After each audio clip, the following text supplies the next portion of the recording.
हिंद दोस्तों, मैं कन्हैया कुमार एक बार फिर से आपका स्वागत करता हूं। और देखिए कि ये पाषाण काल भारतीय इतिहास हम लोग स्टार्ट कर रहे हैं लोग, जिसमें पहला चैप्टर है आपका पाषाण काल।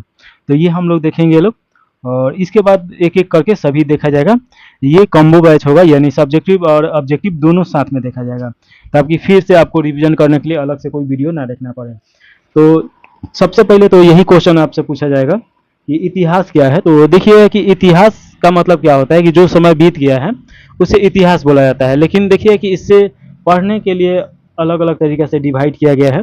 अब एक तरीका आप सोचिए कि मान लीजिए कि जैसे कि आपके दादा दादी नाना नानी जो कहानी सुनाते हैं लोग, वो भी एक इतिहास है। लेकिन वो इतिहास किस प्रकार का है? मौखिक इतिहास है, क्योंकि आपको मौखिक और परंपराओं के आधार पे कहानी सुनाया जा रहा है।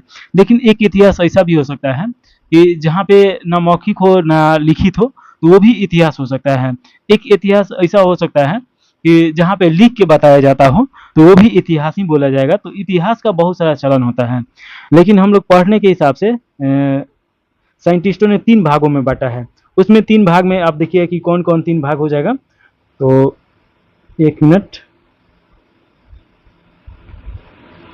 तो सबसे पहले आप ये याद रखें कि पाषाण युग, और हम लोग पाषाण युग पढ़ेंगे लोग, तो इससे पहले थोड़ा सा इसके बारे में देख लीजिए इतिहास के 3 भाग कौन कौन होते हैं। एक आपका प्राग ऐतिहासिक, एक आपका आधि ऐतिहासिक और एक ऐतिहासिक, यानी 3 भागों में बांटा गया है।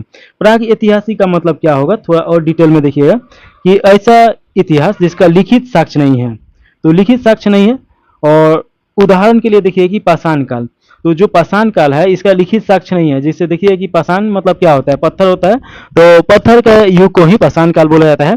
जिस समय मनुष्य पत्थर पे बहुत ज़्यादा डिपेंड था, पत्थर का ही इसका घर हुआ करता था, पत्थर का ही औजार हुआ करता था, तो उस समय को बोला जाता है पाषाण काल।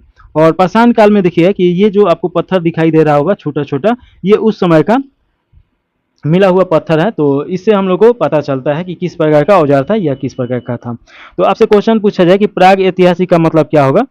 तो प्राग ऐतिहासिक का मतलब जिसका लिखित साक्ष्य नहीं है और उसका वस्तु मिला है, तो उस आधार पर हम लोग इतिहास देखते हैं लोग, तो उसे प्राग ऐतिहासिक बोला जाता है। आदि ऐतिहासिक किसे बोला जाता है? तो आदि ऐतिहासिक में देखिएगा कि जिसका लिखित साक्ष्य है लेकिन अभी तक पढ़ा नहीं जा सका है। तो जिसे देखिए कि हड़प्पा जो स्थल है उसका बहुत सारा लिखित साक्ष्य तो मिला है, इंडिकेट किया गया है, यहाँ तक कि 64 के अनुपात में मापक यंत्र भी मिला है। लेकिन अभी तक हम लोग ठीक से पढ़ नहीं पाए हैं। वस्तु देख के ही उस समय के इतिहास का पता लगाया जाता है।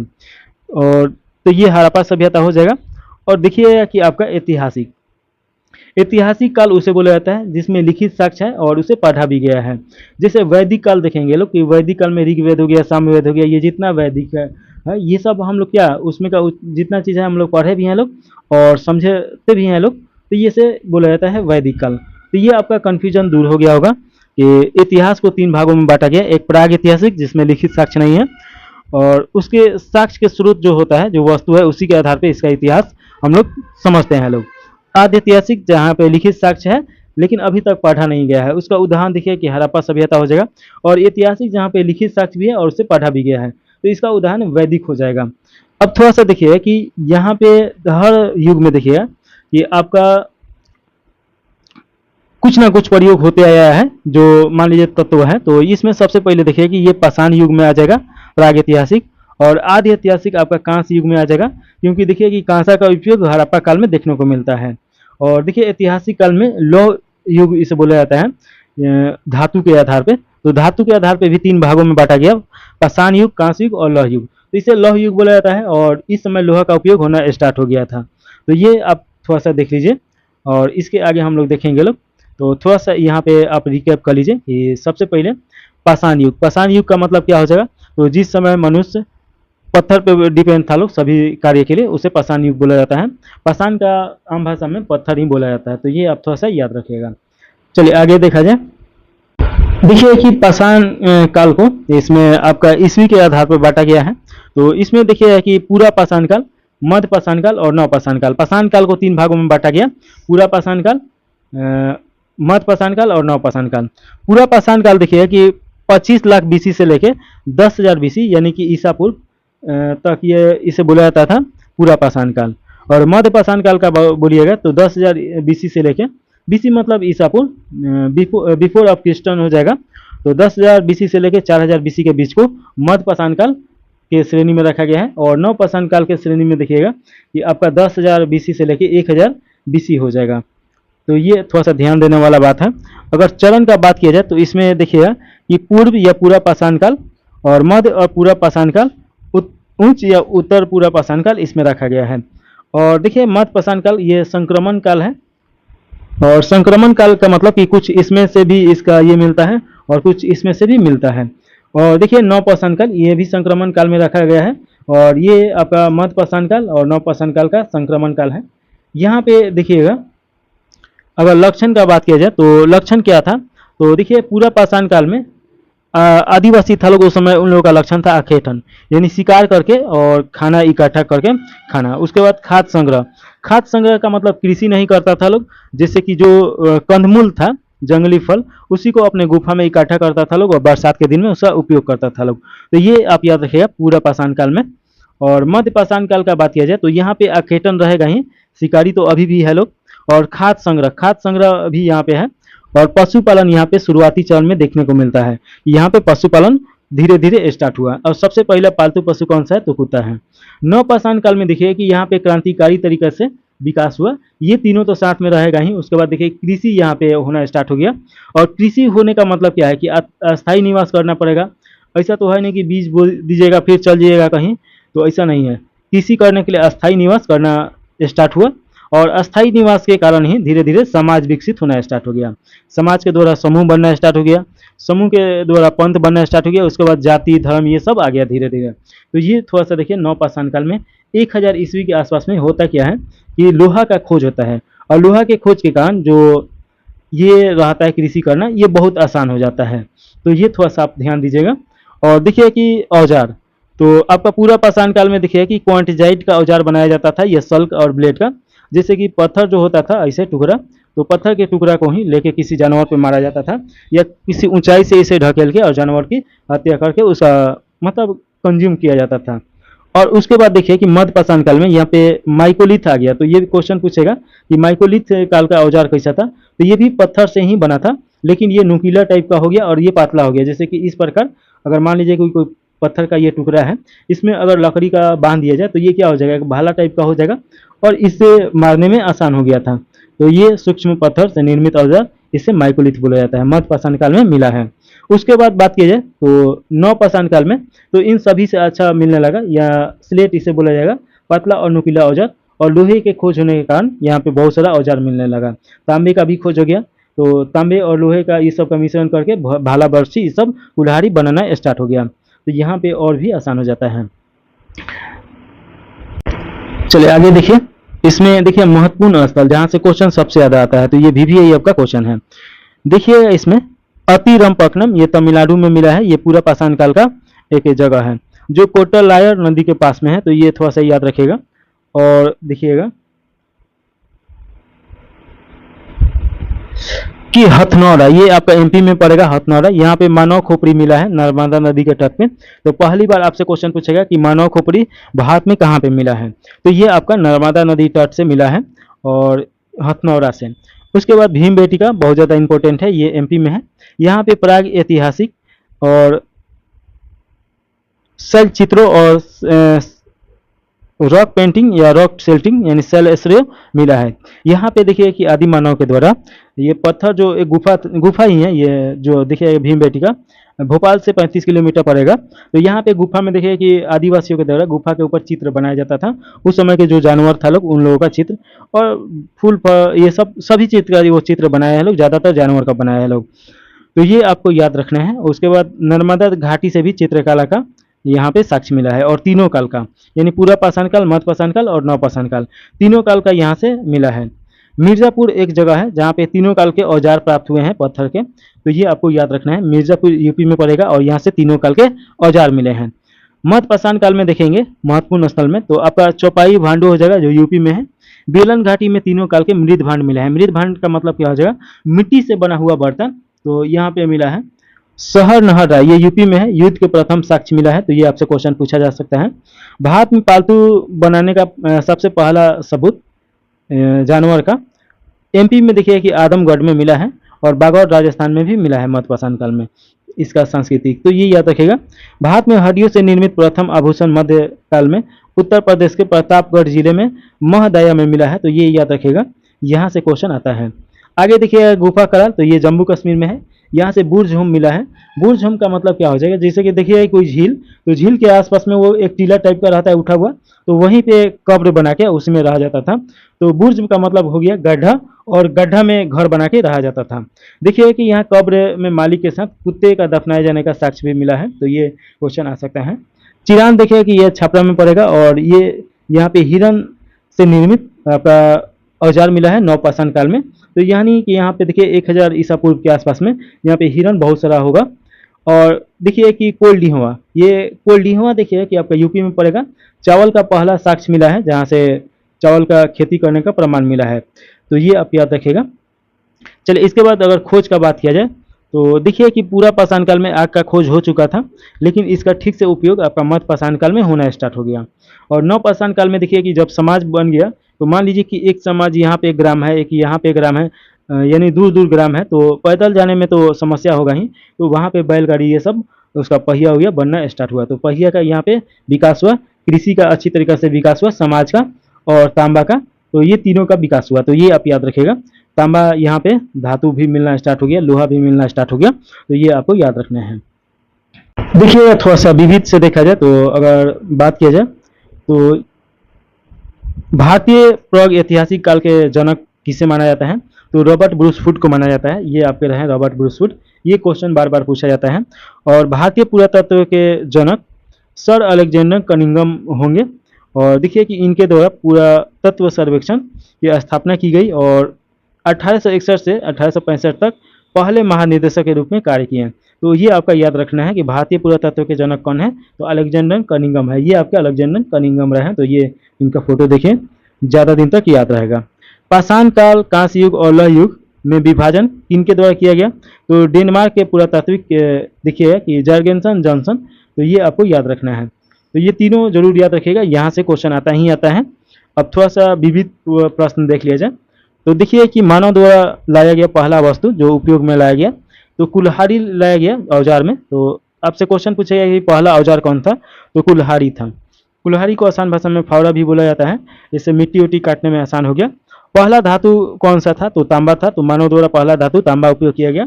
और पालतू जानवर का बात किया जाए, तो पहला पालतू जानवर कुत्ता था, तो ये सभी याद रखिएगा। पहला फसल आपका जौ हो जाएगा, अगर जौ नहीं देगा तो रागी आप मारिएगा, तो सबसे पहले जौ का उपयोग हुआ था। कृषि के प्राचीनतम साक्ष्य मेहरगढ़ से प्राप्त हुए हैं, मेहरगढ़ पाकिस्तान में पड़ेगा, तो ये याद रखेगा। कुछ पुरातात्विक स्थल है जहाँ से क्वेश्चन आता है। नेवासा कहाँ पे है, तो महाराष्ट्र में है। इमाम गांव कहाँ पे है, कर्नाटक में। डीनवाना कहाँ है, राजस्थान। गुफा कराल कहाँ पे है, तमिलनाडु में है। और उस समय के जानवर का बात किया जाए जो अभी विलुप्त हो गया है लोग, तो मेमत था और बलदार गेंदा, तो ये आपको याद रखेगा। देखिए कि भारतीय उपमहाद्वीप में कृषि के प्राचीनतम साक्ष्य आपका लहुला देव जो यूपी में पड़ेगा और 9000 बीसी के आसपास में मिला है, तो ये आपको याद रखना है। तो देखिए कि इस प्रकार तो जो सब्जेक्टिव था पढ़ लिए लोग, इसी में ऑब्जेक्टिव देख लिया जाए ताकि आपको ये सब क्लियर हो जाए, तो आसानी से आपको समझ में आ गया होगा। और ऑब्जेक्टिव बना लीजिएगा तो आपको ये भी समझ में आ जाएगा कि कितना समझ में आया है और कितना समझ में नहीं आया है। तो चलिए ऑब्जेक्टिव देखा जाए, इसमें कितना आपका सही हो रहा है पढ़ने के बाद, ये आप जरूर कमेंट में करके बताइएगा। तो देखिए कि पहला क्वेश्चन है रॉबर्ट ब्रूस वुड थे, क्या थे, तो देखिए कि ये भूगर्भिक वैज्ञानिक और साथ में देखिए कि पुरातात्विक भी थे, तो ए और बी दोनों हो जाएगा। तो ऑप्शन नंबर आपका देखिएगा कि ए और बी हो जाएगा, थोड़ा सा मिस प्रिंटिंग किया गया है। आगे देखिएगा दूसरा का नंबर क्वेश्चन है, इसमें पूछा जा रहा है कोपेनहेगन संग्रहालय की सामग्री से पाषाण और कांस्य और लौह युग का त्रियुग विभाजन किया था, तो किसने किया था, तो थॉमसन के द्वारा किया गया था। तो ये थोड़ा सा आप ध्यान रखिएगा। चलिए अगला क्वेश्चन आपसे पूछा जा रहा है, भारतीय इतिहास के संदर्भ में एलेक्जेंडर री और ए.एच. लॉन्गहस्टन, रॉबर्ट स्वेल और जेम्स बर्गसन, वाल्टर इलियट किस गतिविधि से जुड़े हुए थे, तो इसका राइट आंसर आपका हो जाएगा पुरातात्विक उत्खनन से, तो ऑप्शन नंबर आपका ए सही हो जाएगा। देखिए कि जो हम पढ़ाए हैं उसमें जो एक दो क्वेश्चन नहीं होगा तो इसमें उसमें आ जाएगा, तो आपका सभी क्वेश्चन कवर हो जाएगा। और अगला चौथा नंबर क्वेश्चन पूछा जा रहा है कि उत्खनित प्रमाणों के अनुसार पशुपालन का प्रारंभ हुआ था, तो पशुपालन का प्रारंभ कब हुआ था? तो मध्य पाषाण काल में हुआ था। तो ऑप्शन नंबर आपका डी सही हो जाएगा। अगला क्वेश्चन है, मध्य में पाषाणी के प्रसंग में पशुपालन के प्रमाण जहां मिले हैं वह स्थान है, तो वह कौन सा स्थान है? तो आपका आदमगढ़ हो जाएगा। तो ये तो हम लोग पढ़े हैं लोग, आदमगढ़ कहाँ पे है? मध्य प्रदेश में। अगला क्वेश्चन है 6ठा नंबर, निम्नलिखित में से किस स्तर से हड्डी के उपकरण प्राप्त हुए हैं? तो ये देखिए कि महदया से प्राप्त हुआ है और साथ में शहर नहराय से। तो आपका सी और डी दोनों सही है। तो ऑप्शन नंबर आपका सी डी हो जाएगा। और अगला क्वेश्चन देखिएगा 7 नंबर, ये हड्डी से निर्मित आभूषण भारत में मध्य पाषाणिक काल के संदर्भ में प्राप्त हुआ है। तो ये आपका शहर नहाराय हो जाएगा और साथ में महदया हो जाएगा। अभी ये क्वेश्चन रिपीट हो गया। 8 नंबर क्वेश्चन है, निम्नलिखित मध्य पाषाणिक स्थलों को भौगोलिक दृष्टि से पश्चिम से पूर्व के क्रम में व्यवस्थित कीजिए। तो देखिए कि पश्चिम से अगर पूर्व के तरफ देखा जाए तो इसमें तो 2 ही ऑप्शन दिया गया है। आपका 8 का सी हो जाएगा, यानी 4 2 1 3 आ जाएगा। तो सबसे पहले आपका 4 2 1 3, तो आपका महदया 4 और उसके बाद लेखरिया, उसके बाद 4 2 1 3, उसके बाद पैसरा, इसके बाद बिरभानपुर आ जाएगा। 8 के बाद 9 नंबर क्वेश्चन है, एक ही कब्र से 3 मानव कंकाल मिले हैं, तो ये कहाँ से मिला है? तो दमदमा से मिला है। तो ऑप्शन नंबर आपका बी सही हो जाएगा। खादानों की कृषि सर्वप्रथम प्रारंभ हुई थी, तो कहाँ से? तो नवपाषाण काल में ये हुआ था। तो ऑप्शन नंबर आपका 1 सही हो जाएगा। और कहाँ पे सबसे पहले कृषि का साक्ष्य मिला है? तो मेहरगढ़ में। भारत में मानव का सर्वप्रथम साक्ष्य कहाँ से मिलता है? तो ये आपका नर्मदा नदी हो जाएगा। ये हथनोरा में अवस्थित है और नर्मदा नदी ये एमपी में पड़ेगा। 12 नंबर क्वेश्चन है, प्रथम मानव जीवाश्म भारत की किस घाटी से प्राप्त हुआ है? तो ये नर्मदा नदी हो जाएगा। रिपीटेड क्वेश्चन इसमें बहुत सारा मिलेगा आपको। और देखिए, मानव द्वारा सर्वप्रथम प्रमुख अनाज था, तो प्रमुख अनाज कौन था? तो जौ था। भारतीय उपमहाद्वीप में कृषि के प्राचीनतम साक्ष्य प्राप्त हुए हैं, तो इसका राइट आंसर बी हो जाएगा। लहुला देव से ये प्राप्त हुआ है। तो देखिए, प्राचीन अगर लहुला देव ना दे तो आपका मोहन क्या हो जाएगा? मेहरगढ़ हो जाएगा। और अगर ये लहुला देव दे तो ये आपका हो जाएगा, क्योंकि ये इससे भी पुराना है, 9000 से लेकर 7000 ईसा पूर्व के आसपास में। आपका 15 नंबर क्वेश्चन है, भारतीय उपमहाद्वीप में कृषि के प्राचीनतम साक्ष्य प्राप्त हुए हैं, तो ये कहाँ से प्राप्त हुआ है? तो मेहरगढ़ से प्राप्त हुआ है। तो ऑप्शन नंबर डी आपका सही हो जाएगा। इसमें लहुला देव नहीं है, तो इसीलिए ये हो जाएगा। अगला 16 नंबर क्वेश्चन है, इसमें भारतीय उपमहाद्वीप में कृषि के प्राचीनतम साक्ष्य कहाँ से प्राप्त हुआ है? तो देखिए कि मेहरगढ़। रिपीटेड क्वेश्चन है, ऑप्शन नंबर सी 16 का हो जाएगा। 17 नंबर क्वेश्चन है, नवपाषाण युग में भारतीय उपमहाद्वीप के उत्तर पश्चिमी क्षेत्रों में निम्नलिखित में से किस स्थान पर कृषि के अभ्युदय के प्रारंभिक प्रमाण मिले हैं? तो ऑप्शन नंबर डी सही हो जाएगा, मेहरगढ़ हो जाएगा। 18 नंबर क्वेश्चन है, भारत में पशुपालन एवं कृषि के प्राचीनतम साक्ष्य प्राप्त हुए हैं, तो ये कहाँ से हुए हैं? तो इसका राइट आंसर आपका डी हो जाएगा, मेहरगढ़ हो जाएगा। तो ऑप्शन नंबर आपका डी सही है। अगला क्वेश्चन है 19 नंबर, इसमें पूछा जा रहा है कि उत्तर प्रदेश की सांस्कृतिक विरासत के संदर्भ में निम्नलिखित कथनों में से कौन सा कथन सही है? तो इसका राइट आंसर देखिएगा कि आपका, इस प्रदेश के अनेक उत्खनन पुरातत्व से वैश्विक संदर्भ में कृषि के प्राचीनतम प्रमाण प्राप्त हुए हैं, तो ये आपका सही है और यही सही है। प्राचीनतम प्राप्त कृषि अन्न जौ और धान है, तो ये आपका गलत हो जाएगा, धान इसमें नहीं आएगा। रागी रहता तो हो जाता, तो ऑप्शन नंबर आपका 1 सही हो जाएगा। 19 के बाद 20 नंबर क्वेश्चन देखें, उस स्थल का नया नाम बताइए जहां से प्राचीनतम अस्थायी जीवन के प्रमाण मिले हैं। तो ऑप्शन नंबर आपका डी सही हो जाएगा, मेहरगढ़ हो जाएगा, जो पाकिस्तान में है। देखिए, इसका हम ये आपका डिस्क्रिप्शन क्यों नहीं पढ़ रहे हैं, क्योंकि पढ़ाए हैं तो उसी सबसे क्वेश्चन आ रहा है और उसका आप पीडीएफ डाउनलोड कर लीजिएगा अगर आपको पढ़ने का मन होगा तो। देखिए 21 नंबर क्वेश्चन है, निम्नलिखित में से किस स्थानों से मध्य पाषाण काल में पशुपालन के प्रमाण मिले हैं? तो इसका राइट आंसर आपका सी हो जाएगा, बागौर हो जाएगा। निम्नलिखित में से किसको चालकोलिथ युग में भी कहा जाता है? तो इसका राइट आंसर आपका सी हो जाएगा, ताम्रपाषाण काल को चालकोलिथ युग के अंतर्गत भी रखा जाता है। अगला 23 नंबर क्वेश्चन है, इसमें पूछा जा रहा है आहार सभ्यता के बारे में या कथनों के बारे में विचार बताइए। तो इसका देखिए कि आपका आहारवासी तांबा गलाना जानते थे, ये एकदम सही है। उसके बाद ये लोग चावल से परिचित थे, ये आपका गलत हो जाएगा, तो 2 जहाँ पे है काट दीजिए। उसके बाद देखिए कि आपका 1 सही है, तो राइट आंसर तो ऐसे ही हम लोग को मिल जा रहा है। धातु का काम आहारवासियों की अर्थव्यवस्था का एक साधन था। यहाँ से काले रंग के मृदभांड मिले हैं जिन पर सामान्यतः सफेद रंग की ज्यामितीय आकृति उकेरी गई है, तो ये ए सही हो जाएगा। फिर 23 के बाद 24 नंबर क्वेश्चन देखिए, यहाँ पे दिया गया है आहार अथवा बनास संस्कृति किस संस्कृति के समकालीन थे? तो ये आपका हड़प्पा काल हो जाएगा, ऑप्शन नंबर ए सही हो जाएगा।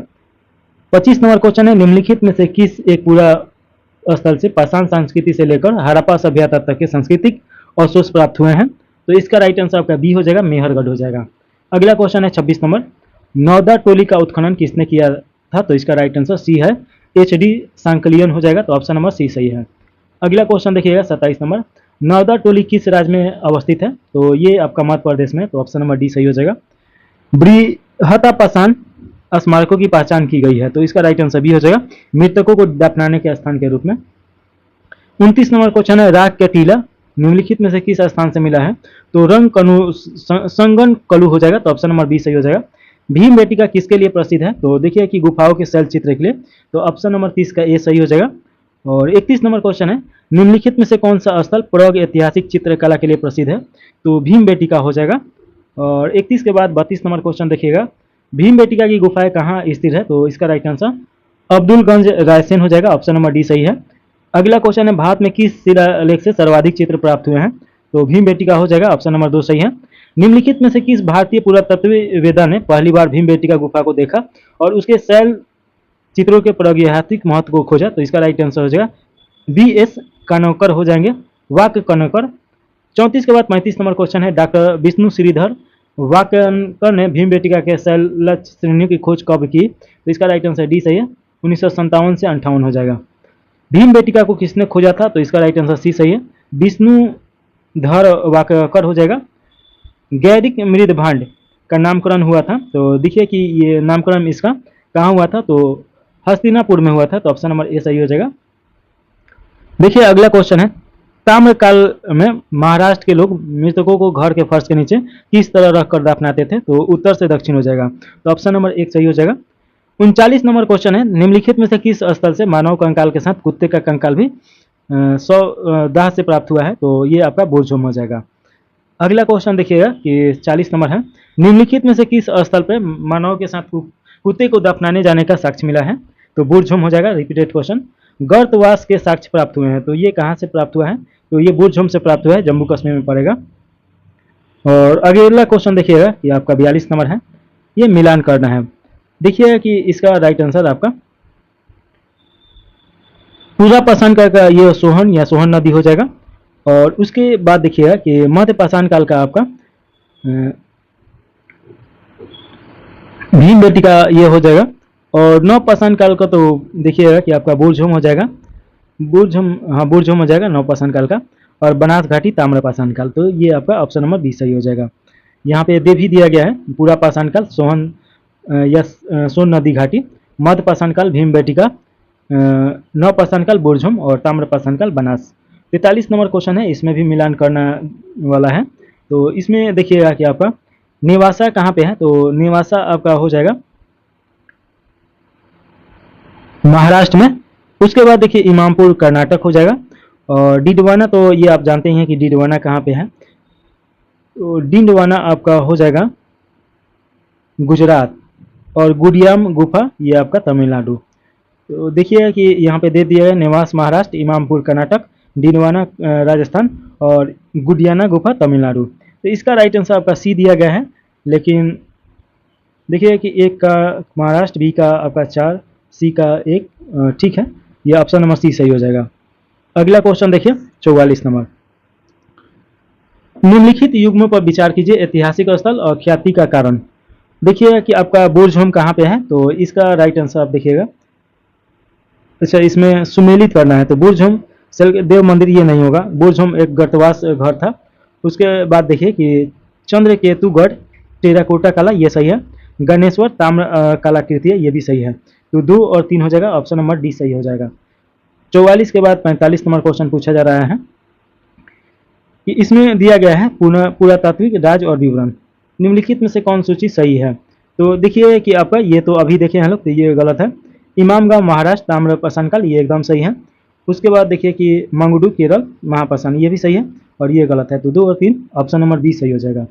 45 के बी सही है। इसके बाद 46 नंबर क्वेश्चन देखिए, विंध्य क्षेत्र के शिलाश्रय से सर्वाधिक मानव कंकाल मिले हैं। तो इसका राइट आंसर लेखरिया हो जाएगा। तो ऑप्शन नंबर आपका डी सही हो जाएगा। 47 नंबर क्वेश्चन देखिए, नीचे दिए गए कथन है, एक को अभिव्यक्ति और दूसरा का कारक है। तो देखिएगा कि विंध्य क्षेत्र के पाषाण युगीन लोगों ने नूतन भूतल काल के अंत में गंगा घाटी में प्रजनन किया। तो ये देखिए कि ये तो आपका सही है अभिकथन। जलवायु परिवर्तन के कारण इस काल में शुष्कता का चरण था, ये भी सही है, लेकिन इसका सही से व्याख्या नहीं कर रहा है। तो ऑप्शन नंबर ए सही हो जाएगा, ए और दोनों सही है, आर ए की सही व्याख्या नहीं कर रहा है। आगे देखिए अगला क्वेश्चन 48 नंबर है, भारतीय पुरातत्व सर्वेक्षण निम्नलिखित मंत्रालय में से किसका संलग्न कार्यालय है? तो ये संस्कृति का हो जाएगा, ऑप्शन नंबर एक सही हो जाएगा।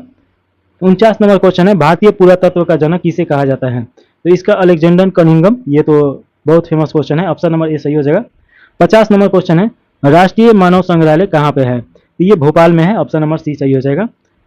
मानव सभ्यता के विकास की कहानी दर्शाने वाला देश का पहला बड़ा संग्रहालय इंदिरा गांधी मानव संग्रहालय कहाँ स्थित है? तो भोपाल में है। तो यहीं पे ये समाप्त होता है। देखिए कि इसमें से आपका बहुत सारा क्वेश्चन नहीं मिला होगा जो हम पढ़ाए हैं, तो ताम्र पाषाण काल को भी इसमें जोड़ के क्वेश्चन पूछा जा चुका है इसी के कारण, और आगे से और भी अच्छा तरीका से पढ़ा जाएगा। और आप ज़रूर कमेंट कीजिए कि और इसमें क्या सुधार किया जा सकता है। तो चलिए इसी के साथ समाप्त कर दिया जाए। जय हिंद।